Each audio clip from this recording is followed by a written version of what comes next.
Hello everyone, I hope you all are doing well and I wish you all the best कि आपकी जो stock market की journey है वो अच्छी जाए और आप अच्छे पैसे कमाए guys. And thank you so much for watching my YouTube channel videos. So guys, आने वाला एक नया IPO AELEA Aelea commodities limited का। तो चलिए आईपीओ डिटेल्स देखते हैं। आईपीओ डेट जो है वो 12 जुलाई 2024 से लेकर 16 जुलाई 2024 है। मतलब ये इसकी आईपीओ स्टार्ट हो जाएगी कल से, मतलब आज 11 तारीख है। तो अब फेस वैल्यू 10 रुपये पर शेयर है। प्राइस बैंड 91 रुपीज़ से लेकर 95 रुपीज़ पर शेयर है गाइस। लॉट साइज़ 1200 शेयर्स का है और टोटल इशू साइज़ 53,68,800 शेयर्स है। करीब 51 करोड़ रुपए कंपनी कलेक्ट करने वाली है इस टोटल इशू साइज से। एंड गाइस, सारे के सारे फ्रेश इश्यूज़ है। एक भी शेयर ऑफर फॉर सेल मतलब OFS के ज़रिए नहीं आएगा। आप देख सकते हो 53,68,800 शेयर्स, 51 करोड़ रुपए कंपनी कलेक्ट करेगी वाया फ्रेश इश्यूज़, जो कि टोटल इशू साइज़ भी है। अब इसका बेसिस ऑफ अलॉटमेंट 18 जुलाई 2024 को है। इनिशिएशन ऑफ रिफंड्स 19 जुलाई 2024 है और credit of shares to demat वो भी 19 जुलाई 2024 को है। लिस्टिंग जो है वो 22 जुलाई 2024 को होगी। Cut off time for UPI mandate confirmation 16 जुलाई 2024 शाम को 5 बजे। अब issue type book built issue IPO है। लिस्टिंग BSE NSE पे होने वाली है गाइस। सो ये एक स्मॉल एंड मीडियम एंटरप्राइजेस का आईपीओ है, मेन बोर्ड आईपीओ नहीं है गाइस। इसकी share holding pre issue 1,49,50,000, share holding post issue 2,03,18,800। So basically आप शेयर होल्डिंग पोस्ट इशू का ये जो फिगर है उसमें से शेयर होल्डिंग प्री इशू का फिगर माइनस करोगे तो आपको फ्रेश इश्यूज़ के नंबर ऑफ शेयर्स मिलते हैं। और मार्केट मेकर पोर्शन जो है SS कॉरपोरेट सिक्योरिटीज़, तो उनके बिहाफ पे 2,68,800 शेयर्स अलग से रखे गए हैं क्योंकि वो मार्केट मेकर पोर्शन है। अब रिटेल कैटेगरी में मिनिमम हो या मैक्सिमम एक लॉट के लिए अप्लाई करना है। 1200 शेयर्स आ जाएंगे, 1,14,000 रुपये आपको गाइस देने होंगे। HNI में मिनिमम 2 लॉट के लिए अप्लाई करना है, 2400 शेयर्स आएंगे, 2,28,000 रुपये गाइस आपको देने होंगे। And reservation QIB shares offered not more than 50% of the net issue, retail shares offered not less than 35% of the net issue, NII HNI shares offered not less than 15% of the net issue है guys. And guys, यहाँ पर anchor investors भी involve है, लेकिन उससे पहले एक promoters कौन है वो देख लेते हैं। तो कि Hozefa S Jawadwala, Satyanarayan Patro, Ashok Patel, Firoz Gulmusain Hathiyari, Rashida Hozefa Jawadwala, Sonali Malla, Sumit A Patel and Farida Firoz Hathiyari are the promoters of the company. Guys, अगर किसी भी प्रमोटर्स का नाम थोड़ा मतलब प्रोनाउंसिएशन में थोड़ी मिस्टेक हो गई हो तो माफ़ कर देना गाइज। अब इनकी शेयर होल्डिंग प्री इश्यू 86.45% है, शेयर होल्डिंग पोस्ट इश्यू 63.66% है। सो गाइज, आफ्टर IPO इनकी होल्डिंग 63.66% की हो जाएगी।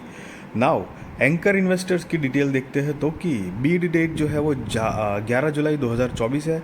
शेयर्स जो ऑफर करे गए हैं 15,28,800। पोर्शन जो है साइज में एंकर पोर्शन 14,52,00,000 है। Lock in period end date for 50% shares 30 दिन।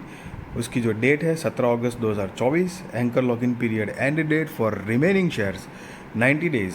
उसकी डेट जो है वो 16 अक्टूबर 2024 है guys. So basically anchor investor जब भी किसी IPO के अंदर इन्वॉल्व होते हैं तो गाइस एक बात होती है कि ग्रे मार्केट प्रीमियम जो होता है वो बढ़ने के चांसेस होते हैं, ज़रूरी नहीं है कि बढ़ते ही बढ़ते हैं।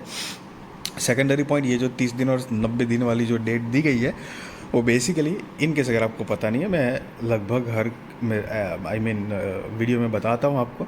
चलिए, तो बेसिक बात यह है कि कुछ टर्म्स एंड कंडीशंस होती है एंकर इन्वेस्टर्स के साथ कंपनी की। तो उनमें से एक है कि भाई आपको अपना माल मिल गया फॉर एग्जांपल, तो लिस्टिंग के बाद 30 दिन तक आप बेच नहीं सकते हो एक भी माल।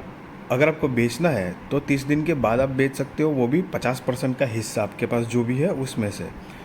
बचा हुआ 50% का हिस्सा 90 दिन के बाद ही बेच सकते हो, तो उसकी अलग अलग डेट दी गई है गाइस। और गाइस ये याद रहे कि एसएमई आईपीओ है तो इसमें सिर्फ लॉट में डील होगी, सिंगल सिंगल शेयर आप ना ले पाओगे ना बेच पाओगे गाइस। और 1 लाख से तो ऊपर की रकम ही चाहिए मैक्सिमम। जहाँ तक मेरा एक्सपीरियंस है अभी तक 1.5 लाख के अंदर निपट जाता है एसएमई आईपीओ, बट बड़ी अमाउंट है फिर भी होती है। और बात की ये लॉट साइज़ जो होते हैं वो चेंज होने के चांस होते हैं लिस्टिंग के बाद, चांसेस होते हैं, ज़रूरी नहीं है गाइस। और यस गाइस, एंकर इन्वेस्टर हो या बड़ा इन्वेस्टर्स हो, आईपीओ हो या स्टॉक हो गाइस, मैं ये आपको ज़रूर मेरा पॉइंट ऑफ व्यू बताना चाहूँगा कि एकदम से हाँ डेफिनेटली एक पॉजिटिव एनर्जी बूस्टिंग, एक थोड़ा सा कॉन्फिडेंस और बढ़ाने वाली बात ज़रूर होती है, बट सिर्फ वो एक पॉइंट के थ्रू कभी भी स्टॉक या आईपीओ में इन्वेस्टमेंट नहीं करनी चाहिए। मतलब ये मेरा ओपिनियन है, एकदम से वो एक सिंगल पॉइंट देख के गाइस, बिकॉज उनकी जो स्ट्रेटजीज जो होती है, research team, loss capacity, risk management, money management, profit कितना बुक करेंगे, लॉस कितना बुक करेंगे, बहुत सारी चीज़ों में फ़र्क होता है गाइस। तो एकदम से ऐसे बम्प नहीं करना चाहिए हमको उनको देख के। एंड गाइस वैसे भी अभी सेबी ने नए कुछ रिस्ट्रिक्शन लगाए हैं एसएमई आईपीओस पे, जो आपको आइडिया होगा।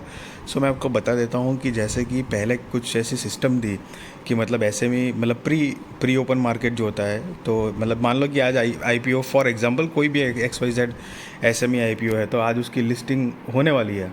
तो प्री मार्केट जो होता है मतलब, तो उसमें दिखता है ना कि जैसे कि उसकी प्राइस जो है और बढ़ रही है, प्रीमियम और बढ़ रहे हैं। तो कभी कभार ऐसा होता था कि भाई मतलब 50%, 90, 100%, कभी 150, 200, 250, ऐसे भी 150, 200 ऐसे भी हो जाता था कभी कभी, समझ रहे हो। तो उसमें लिमिट लगा दी है कि 90 या 95% से ज़्यादा स्टॉक जो है वो प्री मार्केट में बिल्कुल भी मतलब जंप नहीं, मतलब एक्सेलरेट नहीं कर सकता है। लिस्टिंग हो गई जैसे ही टाइम पे, उसके बाद चाहे जो भी वॉलेटिलिटी रहे वो अलग बात है, लेकिन प्री मार्केट जो होता है उसके अंदर वो इतनी ज़्यादा प्रीमियम की मूवमेंट नहीं होगी। उस तरह की कुछ टर्म्स एंड कंडीशंस लगाई गई है, तो वो थोड़ी रिस्ट्रिक्टेड बात ज़रूर है, बट नेवरदलेस मैं तो हमेशा इन्वेस्टमेंट की हिसाब से आपको पॉइंट ऑफ व्यू बताता हूँ। तो उसमें देखा जाएगा, कंपनी अगर अच्छी है तो वैसे भी आपको लॉन्ग टर्म में फ़ायदा होने के चांसेस तो होते ही है। सो गाइस, अभी कंपनी के बिजनेस की ब्रीफ आइडिया ले तो 2018 से इनकॉर्पोरेटेड है।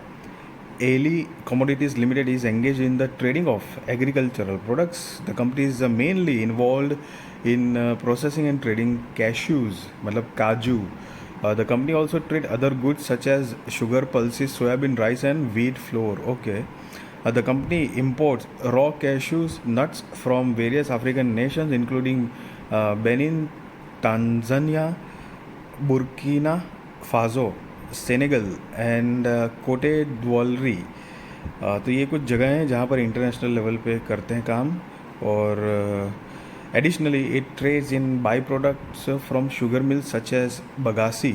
The company clients are based in Rajasthan, Karnataka, Gujarat, Mumbai etcetera. Globally most customer are situated in Dubai and Sri Lanka. The company's processing unit is situated in Surat, Gujarat, and it is setting up another processing unit in Taluka district, Surat, Gujarat. As of 31st December 2023, the company has a 48 permanent employee across various departments, guys. So guys, अब देखते हैं company मोटा मोटी business क्या generate कर पाती है। तो यहाँ पर 31 मार्च 2021, 22, 23, 24 और 31 मई 2024 के फाइनेंशियल्स दिए गए हैं। तो ये जो रिसेंट वाला है मई वाला, वो हम काउंट नहीं करेंगे क्योंकि वो फुल ईयर का नहीं है। तो फुल ईयर के हिसाब से हम जो मतलब 3-4 साल में कंपनी ने जो प्रोग्रेस किया है वो देखते हैं। ये सारे फिगर लैक्स में है, मैं आपको करोड़ में कन्वर्ट करके बताऊंगा। तो चलिए असेट देखते हैं। असेट जो है वो 31 मार्च 2021 में 50 करोड़ 41 लाख रुपए के आसपास थी, जो कि बढ़कर 31 मार्च 2024 में 106 करोड़ 53 लाख रुपए के आसपास हुई है। रेवेन्यू 475 करोड़ 95 लाख से कम होकर 144 करोड़ 50 लाख रुपए के आसपास गाइस हुई है। प्रॉफिट आफ्टर टैक्स जो है वो 11 करोड़ 8 लाख रुपए से बढ़कर 12 करोड़ 22 लाख रुपए के आसपास हुआ है। नेटवर्थ जो है वो 19 करोड़ 40 लाख रुपए से बढ़कर 45 करोड़ 92 लाख रुपए के आसपास हुआ है गाइस। और कंपनी की रिजर्व्स देखेंगे तो 19 करोड़ 32 लाख रुपए से बढ़कर 30 करोड़ 92 लाख रुपए के आसपास हुआ है। टोटल बोरोइंग्स की बात करें तो 10 करोड़ 96 लाख रुपए से बढ़कर 40 करोड़ 77 लाख रुपए के आसपास गाइज हुआ है। आप देख सकते हो नीचे अमाउंट इन लैक्स लिखा हुआ है। सी गाइज, यहाँ पर एक बात मैं बताना चाहूँगा, मेरा पॉइंट ऑफ व्यू शेयर करना चाहूँगा कि रेवेन्यू जो है ना, वो रेवेन्यू में बहुत ही एक सिग्निफिकेंट गिरावट है, लेकिन प्रॉफिट जो है वो एक ठीक ठाक वे में मतलब बढ़ रहा है। लेकिन अभी रिसेंट वाला देखें तो रिसेंट में ठीक ठाक परफॉर्मेंट किया, मतलब परफॉर्मेंस दिया हुआ है। हालांकि वो तो क्वार्टर एंड क्वार्टर में काउंट होगा, फुल ईयर तो है भी नहीं, और फुल ईयर के हिसाब से डिसेंट नहीं, मतलब हाँ चलो ठीक है। तो लेट्स सी, थोड़ी सी कंफ्यूजिंग फाइनेंशियल है, मतलब वॉलेटाइल जो कहते हैं ना, कभी प्रॉफिट कभी लॉस कभी कम ज़्यादा। So that is what we are seeing here. और साथ में लेकिन बोरोइंग्स जो है वो बोरोइंग्स भी ज़्यादा बढ़ी हुई है गाइस, तो थोड़ा मतलब ठीक है, चलो देखते हैं आगे कंपनी क्या परफॉर्मेंस देती है। अच्छी बात यह है यहाँ पर कि कंपनी का मार्केट कैपिटलाइजेशन जो है वो 193 करोड़ रुपए के आसपास का है, और जो कि आपको लग रहा होगा, लेकिन मैंने आपको बताया हुआ है कि 70 to 80% SME कंपनीज जो होती है उनका मार्केट कैपिटलाइजेशन 5-10 करोड़ से लेकर 150 करोड़ के अंदर तक निपट जाता है। मेरा एक्सपीरियंस तो यही कहता है। और बाकी की जो बची हुई कुछ कंपनीज़ होती है, तो बहुत कम कंपनी होती है जो ऐसे 200 100 ये जो है 193 करोड़ या फिर 200-250 ऐसे करोड़ का मार्केट कैपिटलाइजेशन होता है। तो उस हिसाब से अगर कंपेयर करके देखें तो एक पॉजिटिव बात ज़रूर है। साथ में एंकर इन्वेस्टर इन्वॉल्व है तो वो भी एक पॉजिटिव बात है। बट बिजनेस जो हमने फाइनेंशियल्स जो देखे ना, वो इतने कॉन्स्टेंट और थोड़े स्ट्रॉन्ग नहीं लगेगा इस। अब ROE की बात करें तो 5.92%, ROCE 5.72%, debt to equity 0.85, RONW 5.75, PBV 2.92 guys, PAT margin 10.17% है। अब EPS pre IPO 8.18, post IPO 8.28, PEX 11.62, post IPO 11.48 है गाइस। और ये जो नोट है वो बेसिकली उन्होंने प्री IPO और पोस्ट IPO EPS कैसे कैलकुलेट किया है उसके बारे में गाइज यहाँ पर बताया गया है। पैट मार्जिन 10.17% है गाइज। अब कंपनी का ऑब्जेक्ट ऑफ इशू मतलब IPO लाने के रीजंस, तो यहाँ पर 3 मेजर रीजंस दिए हैं: setting up a new manufacturing unit and installing plant and machinery there on, purchasing plant and machinery at an existing manufacturing unit, और तीसरा जो है वो जनरल कॉर्पोरेट पर्पसेस। सो ये 3 मेजर रीजंस गाइज यहाँ पर दिए हुए हैं। And guys, be responsible trader, be responsible investor, value your money guys.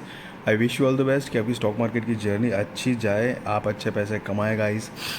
And yes, मैं आपको कोई बाय और सेल रिकमेंडेशन नहीं दे रहा हूँ, और ना ही मैं आपको ये बता रहा हूँ कि आप IPO में अप्लाई करो या ना करो। That is depend on your risk research. अपने फाइनेंशियल एडवाइज़र को पूछ कर करना guys. And thank you so much for watching this video अच्छी लगी तो ज़रूर लाइक शेयर सब्सक्राइब करिए। आपके सारे कॉन्टैक्ट के साथ भी मेरी वीडियो चैनल शेयर करिए ताकि उनकी भी स्टॉक मार्केट की जर्नी और भी ज़्यादा कॉन्फिडेंट, सक्सेसफुल और अवेयर हो पाए guys. Thank you so much.